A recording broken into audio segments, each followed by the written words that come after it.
I grew up in, we have like, we're immigrants. We moved here from Ukraine and Okay. like we worked our way up, and my dad bought out a cafe, Okay. like a little corner store, serve coffees. We're from Philadelphia, so soft pretzels, a little nook in the wall.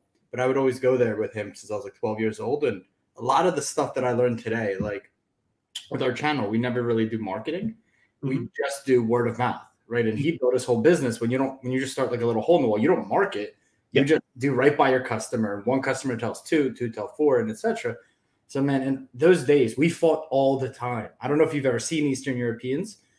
Like, Oh, I've been around some Eastern European. Yes, yeah, sir. when we agree, we disagree. It's very weird. Like, Mhm. so, but I miss those days. I miss those days a lot. It's that father son bond. It's very true. It's very true. I kind of had some of that probably early with my father as well, and then we kind of morphed into almost like brothers, man. Like we were very, very close, talking about stuff all the time. And then as I got older, he would ask me questions that may come up to him and my mother, like, "What should I do with this money when I get it? What should I? How should I plan for this in the future?" And then we sit down. It's when you go from a child to an adult. For We sure. sit down and talk about stuff, and I could see him internalizing what I'm saying, and then I can see it put in place. I'll come home on a visit, and he'll sit me down and say, "Remember you told me to do X, Y, Z? I want you to see these are the things that we're doing," and we would talk about stuff like that. So those are the things that just build bonds. I think when you're young, you tell me what you think. You're aspiring to be something, and sometimes some stuff is already in you, and you're trying to figure it out. And another person may be older on their own path, and while you're trying to figure and say, "I think I got this," and they're trying to show. That's what that combativeness kind of comes in that, but it's all out of love. I have a 7-year-old son, 7 in December. Sometimes he's a lot like me. So sometimes I'll say, "Hey, Junior, can you do this?" And he's like thinking, "I want to do this." And then we got to have a conversation. It's very personality driven. And I think it's interesting. Like, I don't have kids. I'm 32. Okay. I imagine when you have kids, you see some of yourself in all your kids. Hmm. I was always like my own path ever since I was like a little kid. Okay. It was just like who I was. Whereas my sister is the complete opposite. Like, my parents would always say, Andrew, we'd put you somewhere, you'd look 5 minutes and you would be gone. You'd be running around doing your own thing. With my sister, you'd put her, you could come back in 3 hours, she would still be sitting there. So a Okay. lot of it is like it's personality, it's Yeah, character, man. right? Yeah, man. Most definitely. So now we already kicked this off because my first question was for you to tell us more about yourself, kind of where you're from, some of the things you've done. What led you up until this point? And I know you've worked with Gary Vee before, so you might tell us that story a little bit as you're on that walk. What led me up to this point, man? A ton of ambition and a ton of mistakes. Is that fair to say? Yeah. Ton of ambition, ton of mistakes. So like my first love in life was soccer. Like all I've really ever wanted to do was play soccer. I was good in school, but like not great. It wasn't my love. I couldn't sit all day in class. I would always get like distraction or class clown or all that stuff. I just couldn't do it. Hmm. But I played soccer at Drexel, walked on, left with a scholarship. Um, and then I was like a finance guy in college Okay. because where we come from, a lot of it is like money and status. Like we're immigrants, and when you're an immigrant, you become like a doctor, a lawyer, or Wall Street. Like those are the kind of the options That's because you're so at these family gatherings and you want to tell your son like, we came here with nothing, and then look what we've done. true. Mhm. I couldn't do it, man. I hated Wall Street. I worked at like JP Morgan was like an internship, Morgan Stanley, got a job at BlackRock. And like through 2 months in, I quit. I was like, I can't do this for the rest of my life. And I moved to the Bay Area and joined like a startup Okay. and worked. And I was like, yeah, I want to do this on my own. And that's it. Started selling websites. This was like 2010. No, this was 2014. Started selling websites like door to door. Like, hey, you're a realtor. Like, we could redo your website with a partner, and Okay. just learning business that way. Taking a step forward, 3 steps back. Selling really well, but then you have to fulfill, and just learning business one step at a time. And at some point, like if I would say soccer is my first love, business is my second love. What I realized was I had good salesmanship, but I didn't understand marketing, branding, and content. Uh, because it's really difficult to acquire customers in any business, right? Yes. It's very expensive. It's expensive to find viewers. But I would see, like, I would be like, wait, like, these guys have brands. A business comes to them, and wow, they're in Shark Tank. Why are they on Shark Tank if they're salespeople? Oh, it's because now they get inbound leads. And I discovered Gary. And the funny thing, man, we'll talk about Gary in a little bit here about cards. I discovered Gary from a business perspective in 2015, 16. So I came to him because I wanted to learn truly how to content market, how to market in this modern world. And I was like, dude, this guy gets it. You know, immigrant, helped his family business grow. This is all the stuff that I went through. I was like, you know what I'm going to do? I'm going to be an apprentice. I'm going to try to get a job with him, learn marketing, learn sales. I know it's not going to be the highest paying job, but I think there could be something with it. And just through fortune and good luck and being in the right place at the right time, I got a job there. I'll stop because there's so many nuances in this story, but I will tell you guys, I'm the worst employee ever. I can't last anywhere. I'll deliver results. So I got to sell empathy wines for him. And I sold maybe like $100,000 worth of wine in 6 months. But I'll hustle, man. But you remember that little Andrew that like he wants to go where he wants to go on his schedule? That doesn't always work in big companies. That's true. So very true. So now, would you describe yourself as the worst employee? Why do you think that? I think it's because I have ambition, I have initiative, and I kind of just go. Cage is my co-host in this. We always say I'm the gas, he's the brakes. And there's too much. I see that a little bit when I watch you all. If it was up to me, we'd have 10 businesses. If it was up to him, we'd have 0. So you get that. And in a corporation, they got you like, Andrew, just do this. I'm like, Gary, like someone just left and, now you need someone to run your podcast. You want me to run your podcast too? I know I can help the team. So it all comes from good intention, but it's not with the doctor order. And at the end of the day, life has a way of kind of putting you on the right path. So like it sucked, man. I didn't like it. I was like, man, I crushed it. What did I do wrong? But I've never been happier. I've never been more successful. I feel so much in my purpose now. And I get to kind of do what I love. I love creating content. I love helping other podcasters, breakers, and all those start their business. So like a lot of the stuff we do is like consult and help. Yeah. It's so much fun. And it's a lot of the things I learned while being there. A lot of people I've known in life, they're concerned about the name of the school or the name of the company that they're working at and not really concerned about what they're doing there. And then how does it fit them, what their skill set is, what they like to do, and what they want to do long term or even short term. More people are concerned about this side, not this side. And I've known a lot of people personally who have worked places who, like you talked about, didn't fit their personality. They're working in a group that they don't feel satisfied. And I think it's good for people to take a step back. I'm even speaking to myself and find out what do you really want to do? You can go somewhere and be 15, 20% of yourself, pick up a paycheck and go home and you can ride that out for the next 40 years. Or would you attempt to take challenge yourself, take a chance, step out there. If you fail, you fail. If you don't, you don't. Then you learn something from that.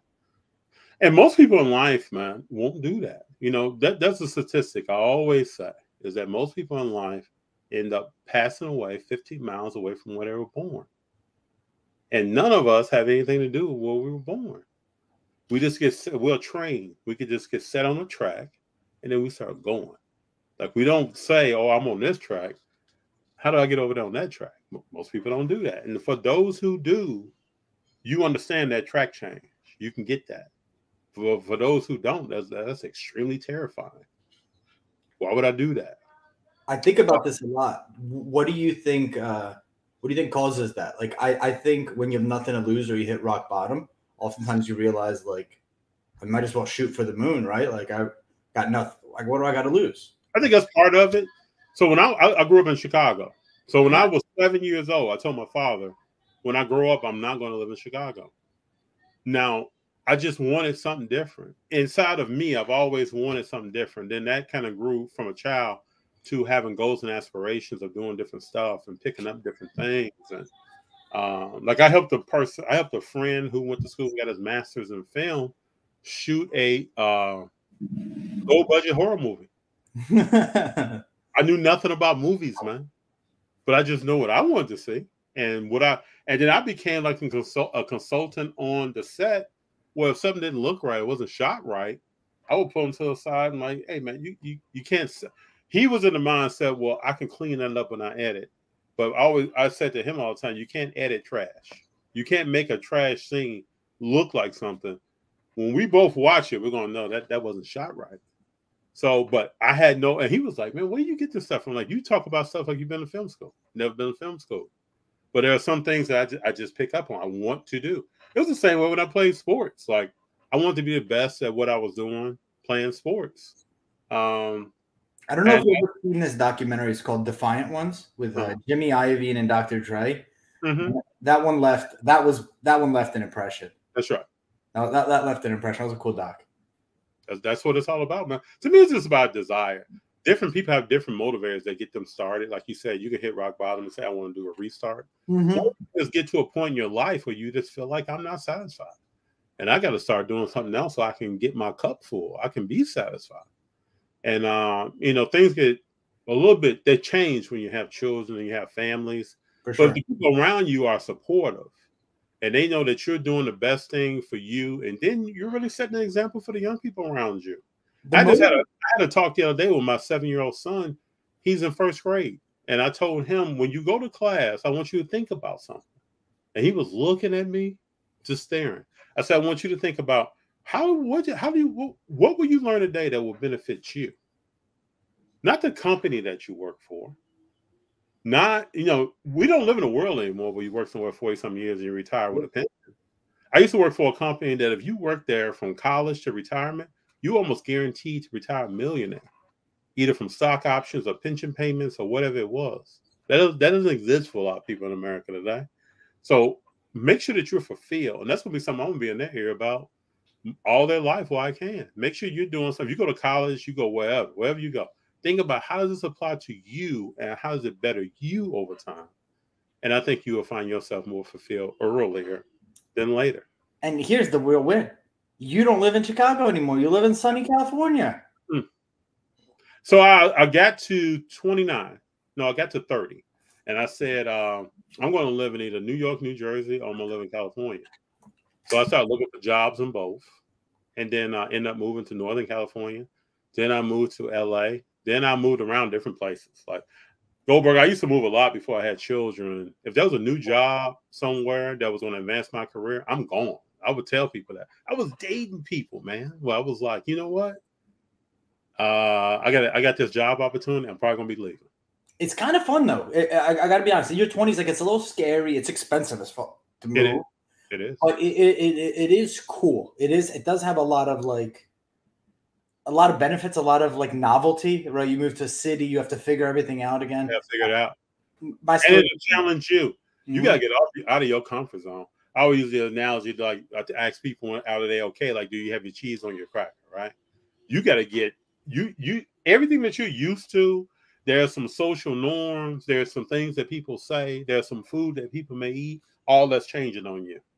The size of your apartment may change, or the size of your house may change. Wow. What's on TV may change. I lived in St. Louis one time. The finals on Kobe and Shaq are playing. The people in LA would be shocked. Kobe and Shaq are playing. I go into a place, they got the St. Louis Cardinals game on, regular season game on every TV in this spot. They love their Cardinals. I'm like, so y'all gonna turn on the Lakers? It was like, why would we do that? And this is what happens, right? Like, I played ball. When I got through playing ball, Goldberg, I didn't watch ball for 3 years. Because I played against some guys who were on the TV. Football or basketball? Football. And like that, for me, that was a problem. I'm looking out here. I remember a guy named Richard Jordan played with the Detroit Lions. Played linebacker at a school. I'm looking at him. I had to turn the TV off, man. But then I had to sit down. And I don't think this is what most people do, right? If you don't live in America, I'm not a football player. If I was in Brazil or Spain or any other place in the world, nobody's saying, man, that's a football player right there. Nobody's saying that. So why have I internalized? I themed myself. That's who I am. I know I'm more than that. For sure. But most I've known people who sing, people who do sports, people who do art. you start to allow that to represent who you are as a person when you're actually more than that. And then when that gets taken away from you, you can go through depression, you can go down, you can feel a certain way. And I had a resurrection of FD, you more than that. You gotta move on, man. You got a life to live. I stopped playing ball. I was 23 years old. Do you? How long did it take to get to that place? And you probably still have flashbacks. No, actually, when I watch ball, I understand the game, but I don't even think about playing ball anymore. I have that was my last game was in 1997, so I don't even think about. I'm aware of the time that it is now, and for my children, I'm not going to live vicariously through them. For myself, I played ball, did things. I'll be there to help them, coach them, help train them, stuff like that. But I'm not going to be the parent that's on the sideline chewing the coach out because I didn't do something when I was 16. For sure. No, what you're saying is 100% accurate. Like, there's a quote. It's most men live 2 lives, and the second one begins when they realize that. That's right. It's like your first life is sport, and when you lose that, mine was on a knee injury. So I tore my ACL last play, senior year at Drexel. Okay. You kind of were like, who are you? That's right? Like, my whole life I'm playing soccer. People like me because I play soccer. Now it's like, it's this whole identity crisis. And I'd be lying. And you know, a lot of people can't come out of that, what you just said. They'll never come out of that. And they fall into a bad place. And I played with guys. I played with a guy in high school who was a very good wide receiver. We went to a camp. He was torching people. He ended up going to a small school. We both went to small schools together. That never sat right with him. He went to school and he wasn't named first team all conference the first year he started starting. That didn't sit right with him. He wasn't named All-American the whole time he was there, even though he was a great wide receiver. That didn't sit right with him. That ended up causing him a lot of problems. I know another guy on the team that recently just passed away, that we came in together as freshmen. He couldn't come to grips with, he didn't have the same success in college that he had in high school.